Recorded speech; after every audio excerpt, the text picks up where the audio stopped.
Alter egos have been a part of wrestling for years, dating back to Mick Foley with Dude Love, Cactus Jack and Mankind, and even further back. They are often used when a wrestling storyline requires a wrestler to go to a darker place and come back stronger, and usually crazier. While some of these transformations are remembered fondly and really showed off the versatility of your favourite wrestler, others are not so quite fondly remembered. Step forward, Jeffrey Nero Hardy. A star in his own right for his risk-taking and laid-back personality, but for some reason, his alter egos just didn't work. As the 2010s dragged on, TNA was struggling to keep hold of their biggest stars as the drop to smaller TV networks started to affect budget. Jeff Hardy was one of their top stars, so what did TNA do about him? Well, they pretty much let Jeff Hardy's imagination run riot on TV screens. They just let him do stuff because they didn't want to lose him. He could do whatever the hell he wanted. The mind of Jeff Hardy is certainly an interesting place, and it's hard to imagine anyone else coming up with the gimmicks and alter egos that he did. So let's get into the weirdest Jeff Hardy gimmicks and alter egos. From worst to best. And we start off today with an alter ego which could only have ever come from a mind such as Jeff Hardy's. This is Itchweed, with 3 E's. The character originally showed up in 2010 on the Hardy Boys web show. It was acknowledged that this was just Jeff Hardy in the outfit. Hardy described Itchweed as a man who speaks fast because he has ADD and doesn't take any medication for it. I'm not sure that's quite what it does. Do people with ADD speak faster? It's not something I'm aware of. This also meant Itchweed had no filter and could say whatever was on his mind. Sounds more like a Tourette's gimmick to me. Whilst Itchweed only had one TNA match, taking place in 2016, he did spring up a lot during cinematic Broken Hardy matches later down the line. His finisher was called the Pesticide Elbow. And whenever he sprung up, you would be confused by what was happening.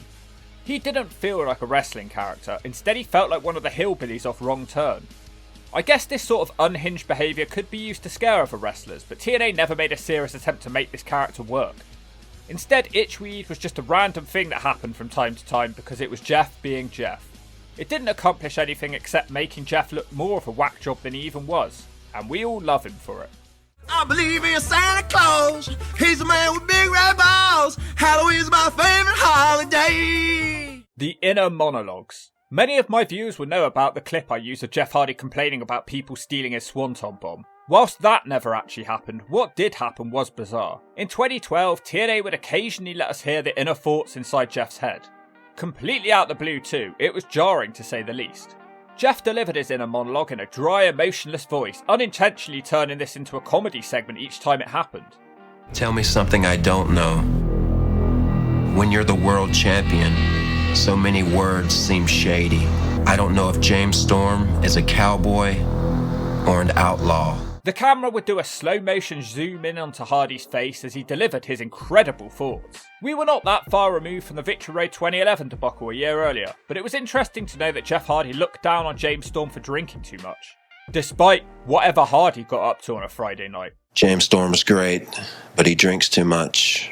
Another highlight was Hardy providing his inner thoughts in the middle of a main event match. Yeah, you heard the hawk right. They literally interrupted a match in order for Jeff to let us know how he was feeling. Bobby Roode, Austin Aries, they're just smaller than life. They do not deserve to be the world champion.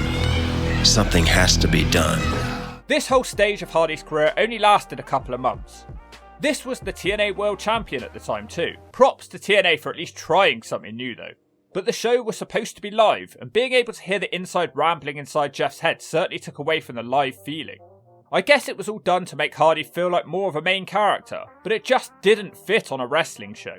It was pretty bad, but hey, at least it's funny to watch back. Did you hear anything? Did you get it? Nothing, huh? Can't hear my inner thoughts? I guess my wavelengths in my brain are on a whole different level than your cameras, huh? This is over for now. Around a year after the Jeff Hardy monologue era, the next wackiness began. Jeff Hardy had quit TNA because he couldn't deal with the latest faction warfare. I don't blame him, it gets too much for me at times too.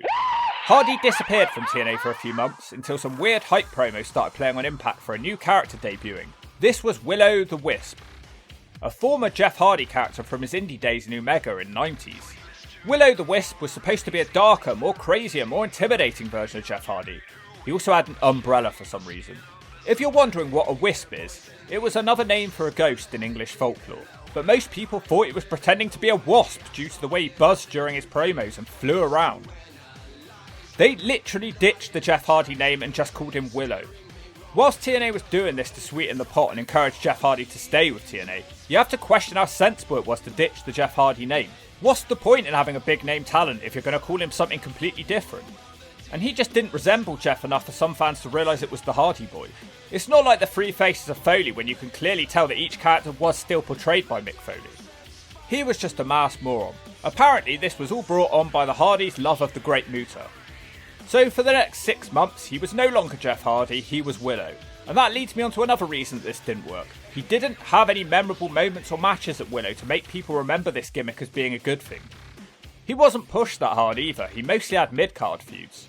Honestly, the only thing people might remember about this character is his cackling laugh. We love, we hate, we die.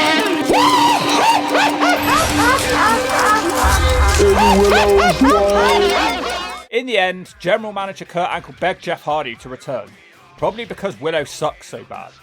Which he did, he went straight back to having competitive matches for the World Heavyweight title. So it truly made the previous 6 months of Willow the Wasp feel like a complete waste of time. Over the years, Willow would continue popping up in TNA now and again, but nobody cared. Maybe this could have worked if Jeff Hardy wasn't so beat up and nearing the end of his career, but the booking of Willow made him feel like far from a main eventer, and instead it just felt like Jeff Hardy had relapsed again. One of Jeff Hardy's characters that I struggle to rate is Heel Hardy. In 2010, Jeff Hardy turned heel and became the champion of the New Immortal faction. The justification for this term was that he was tired of destroying his body for ungrateful fans. His promos were really excellent here, as good as you're gonna get from Jeff Hardy. He felt like a really slimy scumbag intent on injuring his opponents for real. He had a slower, darker version of his usual theme song too, which really fit him, and the way he dressed was cool. Friendship is nothing more than an illusion. Another me is what there will never be. I live for Jeff. I'm tired of hurting for the fans. Why don't they hurt for me once? And a lot of people are confused. They think I don't give anymore, but I give away concussions. And they're free. Give me a concussion. Make me bleed. Take my championship. Because you deserve it. He won the heavyweight title twice during this period. But sadly, the Antichrist of professional wrestling didn't last very long. Because, well, you all know what happens next. As life got too much for Hardy and he had the famous match with Sting at Victory Road 2011. And sadly, this is what most people think of when they think of heel Hardy. It's a shame because there was some good work in here from Jeff before it all went wrong, and this could have gone down as a really memorable run for the Hardy Boy. And that leads me on to the last entry of Jeff Hardy characters, and I feel like this one is the best, despite not being on top of the card at the time. Obsolete Mule, Brother Nero, was the greatest character Jeff played in TNA. Yeah, it's the broken universe of Matt Hardy. You all know it, some of you love it and some of you hate it. But let's just analyse what Jeff Hardy actually brought to this storyline. Before the broken storyline began, Jeff was the main eventer, the more important member of the Hardy Boys, the one who the fans cheered for and the one who people paid to see. Matt was just a mid-carder who some people felt had overstayed his welcome in wrestling. Matt started bullying Jeff and claiming that he was now obsolete and a waste of space. As Matt went more and more crazy, Jeff got sadder and sadder. They had a match against each other with the Hardy branding on the line, the final deletion. Matt won the match, forcing Jeff to change his name to Brother Nero.